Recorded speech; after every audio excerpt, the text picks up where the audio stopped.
आमचे सरकार शेतकऱ्यांच्या पाठीशी उभे राहणारे सरकार आहे असे शब्द वापरणे बंद करा। नियमित कर्जदार शेतकऱ्यांना 2 लाखाचे अनुदान देण्यासाठी किती खर्च येईल याचा साधा हिशेब पाहिला। राज्य सरकारने शेतकऱ्यांसाठी कर्जमाफीची घोषणा करून थकीत कर्जदार असलेल्या शेतकऱ्यांना मोठा दिलासा दिला। मात्र नियमित कर्जफेड करणाऱ्या शेतकऱ्यांवर मोठा अन्याय केला।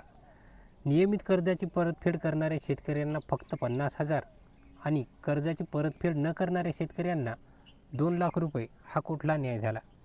नियमित कर्जदारावर होत असलेल्या या अन्यायासंदर्भात शेतकरी संघटना, किसान सभा यांच्याकडून मोठमोठी आंदोलने करण्यात आली। त्यानंतर सरकारने याची दखल घेत 30 ऑगस्टपर्यंत यावर ठोस आणि सकारात्मक निर्णय घेऊ असं आश्वासन दिलं।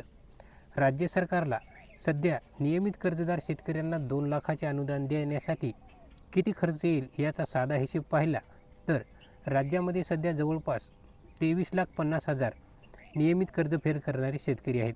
या प्रत्येक शेतकऱ्याला 2 लाख रुपयाचे अनुदान दिले तर राज्य सरकारवर 4,700 कोटी रुपयाचा भार पडणार आहे।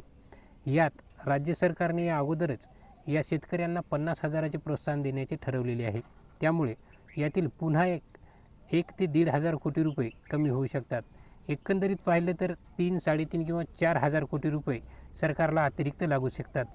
जिथं सरकार अपात्र असलेल्या लाडक्या बहिणीला 9,000 कोटी रुपयाचे वितरण करते, तिथे आर्थिक व्यवस्थेचा कणा असलेल्या शेतकऱ्यांसाठी सरकारला 4,000 कोटी रुपयाचा आर्थिक भार सोसणं मोठे किंवा काही अवघड गोष्ट नाही।